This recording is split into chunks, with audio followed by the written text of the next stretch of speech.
Hey everyone, welcome back to my channel Wangxian forever love. तो आज मैं आप लोगों के लिए मेरी स्टोरी का फाइनल पार्ट लेकर आई हूँ। मैं उम्मीद करूँगी कि ये स्टोरी आपको पसंद आई हो और आपने इन्जॉय किया हो। अगर आपने इन्जॉय किया और आपको ये स्टोरी पसंद आई तो कमेंट ज़रूर से करना एंड मुझे स्पेशली कमेंट करके बताना कि ये स्टोरी आपको कैसी लगी।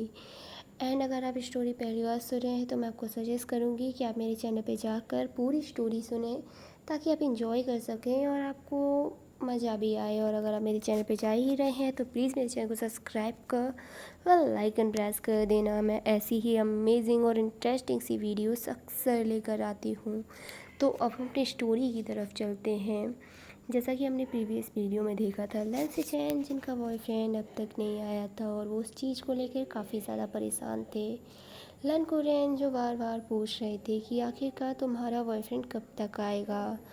उन्होंने अपने बॉयफ्रेंड को मॉर्निंग में आने को बोला था लेकिन अब नाइट हो चुकी थी। वो अपने रूम में बैठे हुए थे और बार बार वो किसी को कॉल कर रहे थे और बोल रहे थे, बेबी तुम कहाँ हो, मुझे बहुत टेंशन हो रही है, क्या तुम खुश नहीं हो इस मैरिज से। वो बहुत ज़्यादा परेशान थे जिस वजह से उन्हें नींद भी नहीं आ रही थी। दूसरी तरफ लन कुरैन भी टेंशन में थे, सिचेन को टेंशन में देखकर और अपने भाई को टेंशन में देखकर। ईबो टेंशन था, ईबो को टेंशन में देख के जान, यानी कि पूरे घर में केवल टेंशन का ही माहौल था।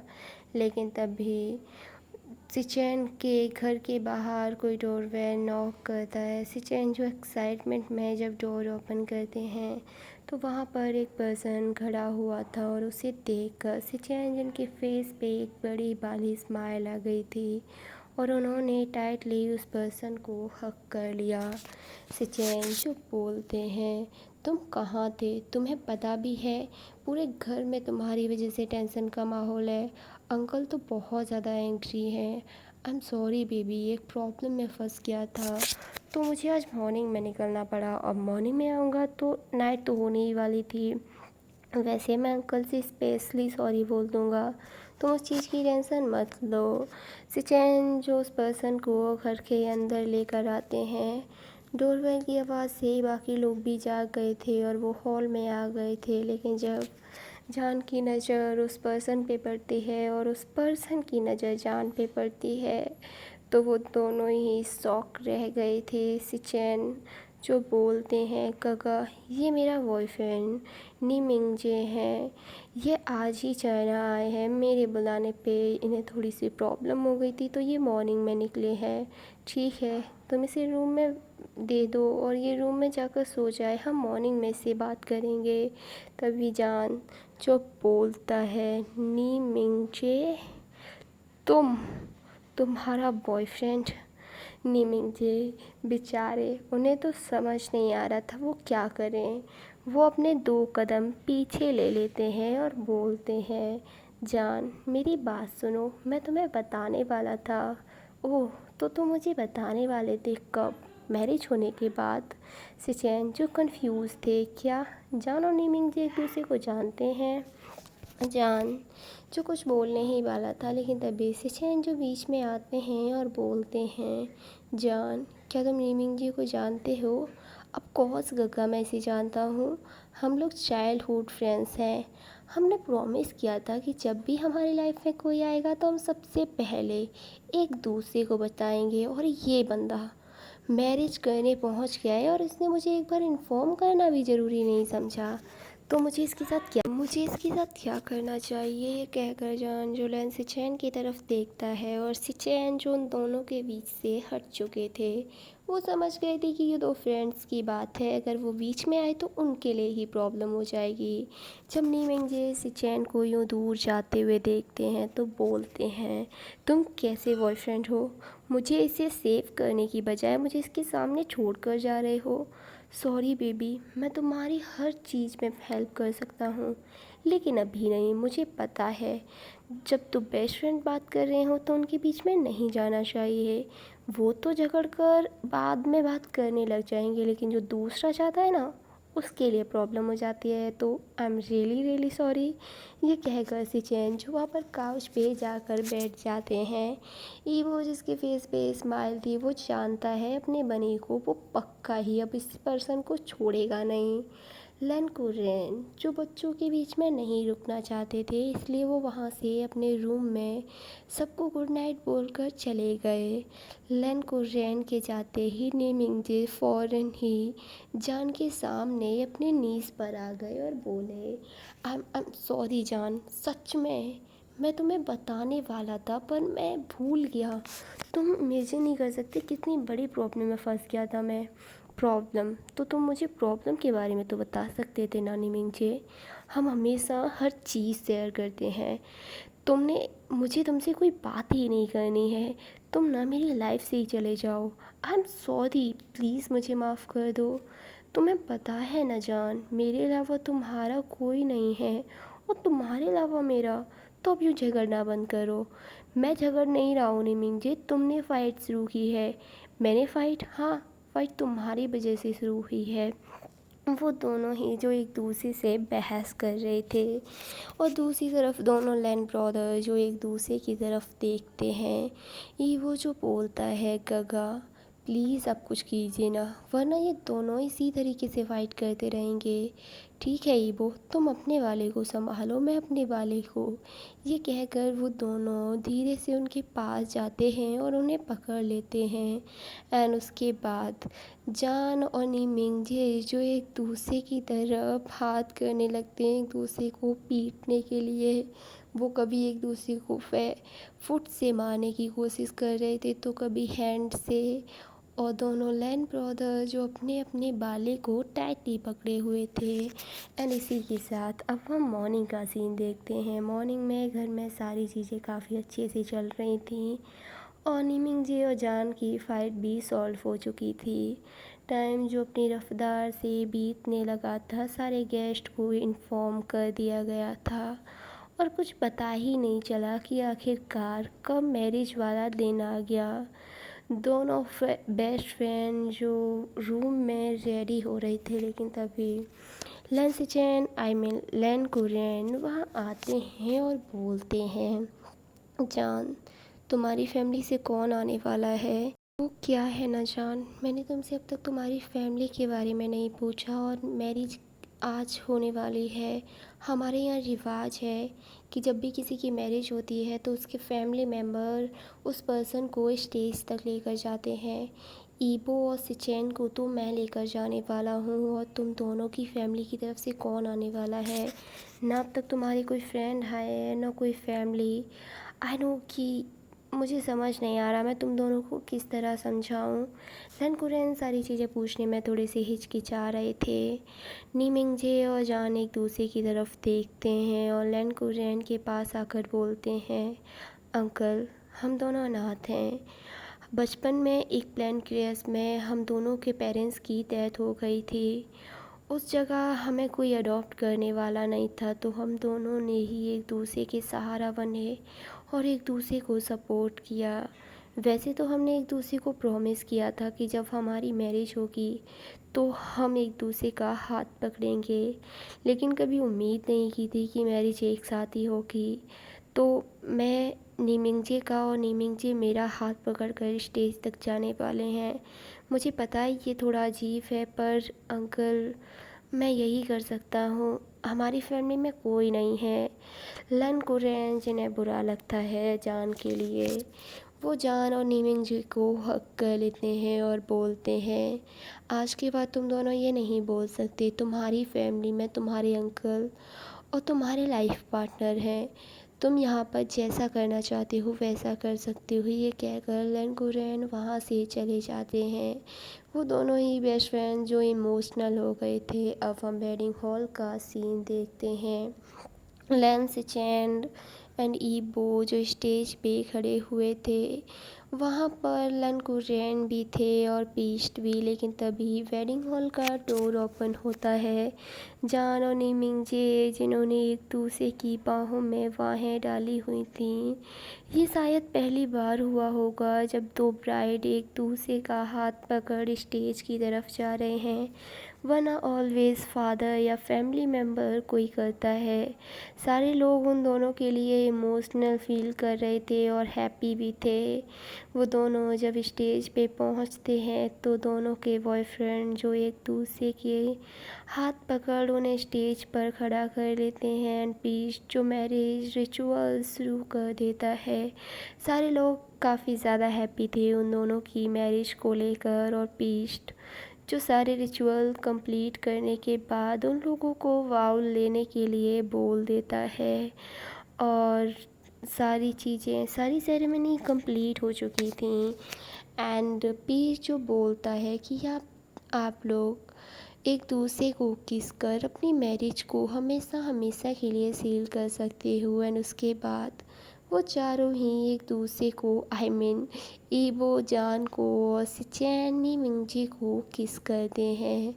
एंड ये सारी चीज़ें कंप्लीट होने के बाद लनकुरैन जो उन चारों को उनके गेस्ट से मिलवाते हैं, वहाँ पर सारी चीज़ें काफ़ी अच्छे से चल रही थी।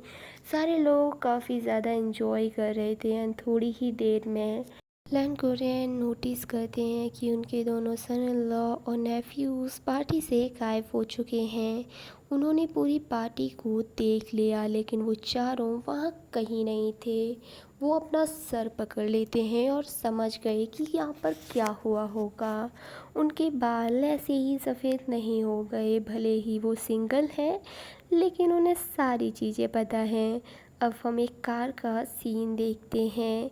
एक कार पे नी मिंगजे जिनके माउथ पे टैप लगी हुई थी और उनके हाथ बंधे हुए थे, और लन सिचेन जो कार ड्राइव कर रहे थे, और पीछे वाली सीट पे ईबो जिसने जान को टाइटली पकड़े हुए था। जान के भी हाथ और माउथ बंद थे, और वो दोनों ही बेस्ट फ्रेंड जो अपने हस्बैंड्स को गुस्से में घूर रहे थे।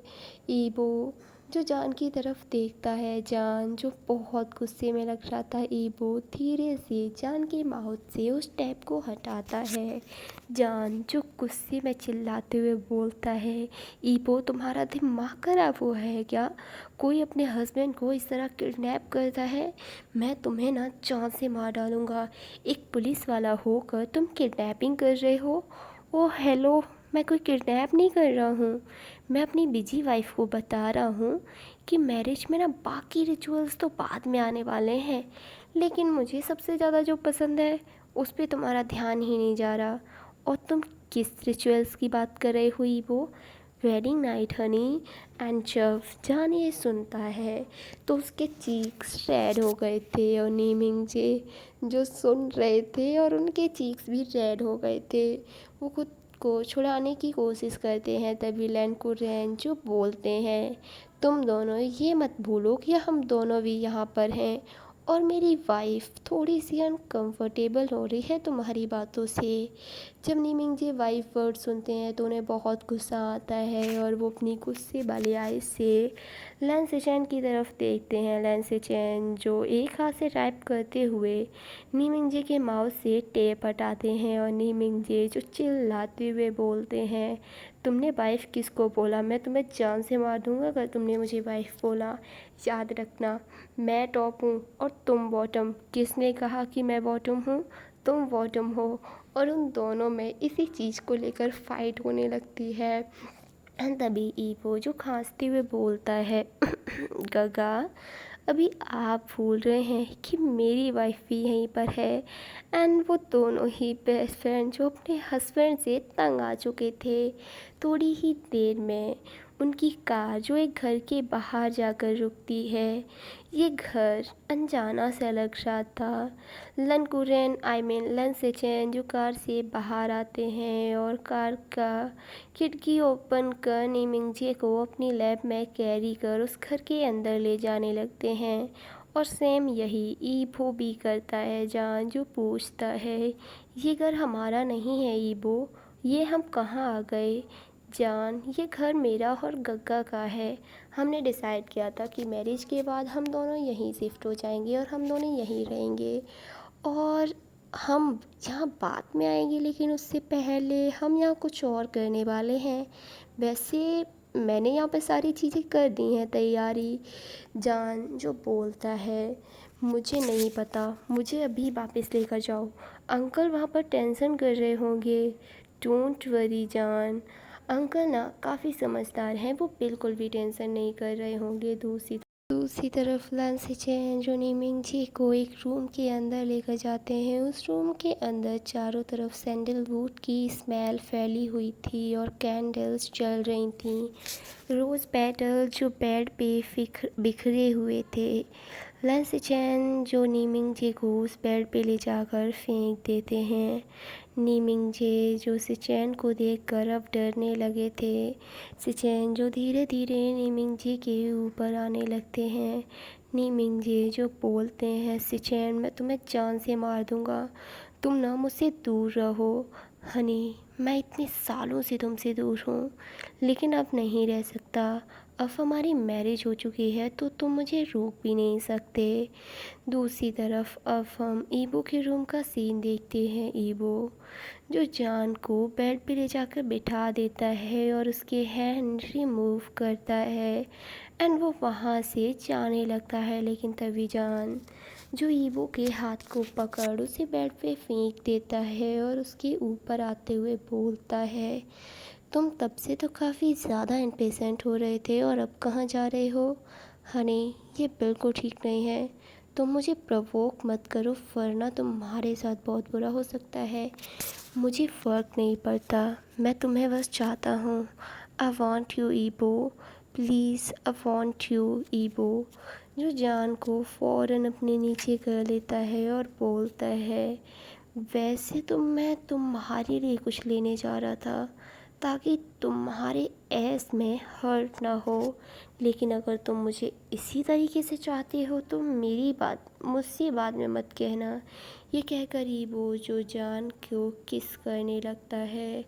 जान भी ईबो को वह किस कर रहा था एंड वो दोनों जो पूरी तरीके से एक दूसरे में खो चुके थे और उन्हें पता ही नहीं चला कि वो दोनों कब नेकेड हो चुके हैं और एक दूसरे को फील कर रहे हैं।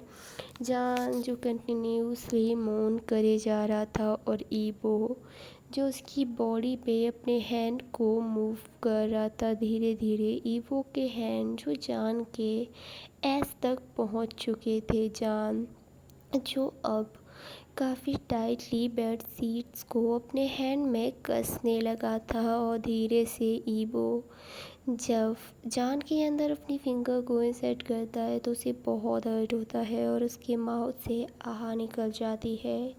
ईबो जो थोड़ी देर तक जान को प्रिपेयर करता है एंड उसे उसकी बैक के बल लिटा कर जान के साथ लव मेकिंग करने लगा था। शुरू में तो ईबो काफ़ी ज़्यादा स्लो था एंड धीरे धीरे वो जान के साथ बहुत फास्ट हो गया था एंड पूरे रूम में बस ईबो की पुसिंग एंड जान के मोन्स गूंज रहे थे।